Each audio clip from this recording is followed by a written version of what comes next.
बल्लेबाजों ने तो 471 रन बना दिए। अब गेंदबाजों को मिल रहा है पहला स्वाद बेसबॉल का इस इंग्लिश समर में। ESPN cricket info match day Hindi पर हमारे साथ शामिल है वरुण एरन। वरुण, शुक्रिया आपके वक्त के लिए। क्या बनाया आपने जो पहले 40 ओवर जो गेंदबाजी के देखे, इंग्लैंड जिस तरह से खेलते हैं उसी तरह से उतरे हैं, पर बल्ले भारत के गेंदबाजों के ऊपर क्या राय आपकी अब तक?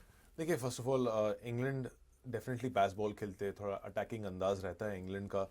पर इंग्लैंड को काफ़ी बाउंड्रीज गिफ्ट किया गया है मेरे हिसाब से, स्पेशली ओपनिंग स्पेल में। बुमराह ऑब्वियसली, बुमराह जैसे ही डाले बिल्कुल पिन पॉइंट एक्यूरेसी, दोनों एंड से मूव करा रहे थे round the wicket and over the wicket. पर दूसरा दूसरा एंड से काफ़ी रन्स लीक हो रहा था। मोहम्मद सिराज एक क्वालिटी बॉलर है, पर मुझे लगता है कि फर्स्ट स्पेल में थोड़े डेस्परेट हो गए थे विकेट्स के लिए। ओवरहेड कंडीशंस फेवर कर रहा था स्विंग बॉलिंग के लिए। मोहम्मद सिराज सोची कि मैं उड़ा दूंगा इंग्लैंड को एक ही स्पेल में, और वैसी बॉलिंग की। और उसके चक्कर में कभी कभार ऐसा होता है कि एक फास्ट बॉलर थोड़ा इनकंसिस्टेंट हो सकते हैं जब ओवर अटैकिंग करने जाते हैं।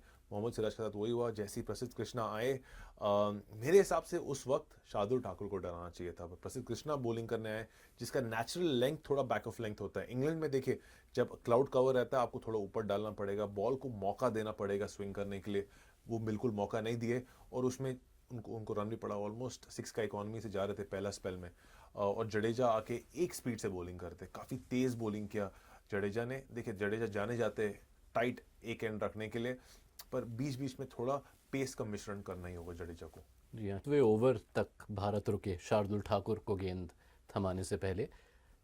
जो आपने पहलू रेस किया, ये काफ़ी इम्पोर्टेंट और शायद वरिंग पहलू बन जाता है, क्योंकि एक तो है कि गेम पर कितना इम्पैक्ट छोड़ते हैं सिराज, प्रसिद्ध, शार्दुल ठाकुर, और साथ ही जितना कम इम्पैक्ट वो छोड़ेंगे उतना ओवर वर्क होंगे जसप्रीत बुमराह। उसको भी तो मैनेज करना है सीरीज़ में। देखिए, अभी सीरीज का बस शुरुआत है, और मुझे लगता है कि इंडिया को एक साइन देना होगा इंग्लैंड को, कि हम लोग जसप्रीत बुमराह के ऊपर ओवर निर्भर नहीं है। जसप्रीत बुमराह एक ऐसे बॉलर है, डेफिनेटली एक नेशनल एसेट है, और इंडिया का मेन फास्ट बॉलर है। पर बाकी बॉलर भी बहुत काबिल है। अगर सिराज या प्रसिद्ध कृष्णा को देखेंगे आप, या जडेजा या ठाकुर, ठाकुर भी विकेट्स लिए इंग्लैंड में, काउंटी क्रिकेट भी खेले हैं। सॉरी, खेलने वाले थे, फिर खेल नहीं पाए, IPL में गए वो। पर at the end of the day India के पास वो एक अच्छा सॉलिड काबिल बॉलिंग अटैक है। पर आज थोड़ा मुझे लगता है कि ज़्यादा ओवर एग्रेसिव हुए उन लोग, लेंग्स थोड़ा मिस किए। पर देखिए, डे 3 में जाते हुए मुझे लगता है कि इंडिया का बॉलिंग सीखेंगे अपने अपने गलतियों से, और आके बुमराह को सपोर्ट करेंगे मोस्ट इंपॉर्टेंटली। नेशनल एसेट तो है ही, अब एक कॉन्टिनेंटल रिकॉर्ड होल्डर भी हैं। जो बेन डकेट का विकेट था वो बुमराह का 147वां विकेट था सेना टेस्ट में, और किसी भी एशियन गेंदबाज ने आज तक इतने विकेट नहीं लिए हैं ऐसे सेना टेस्ट में।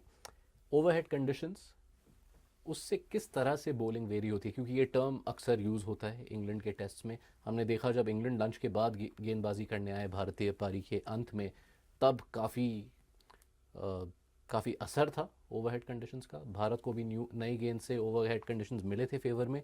किस प्रकार से आप अपनी गेंदबाजी को बदलते हैं बेस्ड ऑन ओवरहेड कंडीशंस? या सिंपल आंसर है लेंथ। क्योंकि जब आप रेड बॉल से लेंथ ऊपर डालते हैं, आप बॉल को टाइम देते हैं स्विंग करने के लिए। स्विंग के लिए बॉल को टाइम चाहिए। अगर आप ऊपर डालेंगे तो बॉल के पास एक लंबा डिस्टेंस होता है ट्रैवल करने, ताकि स्विंग कर सके।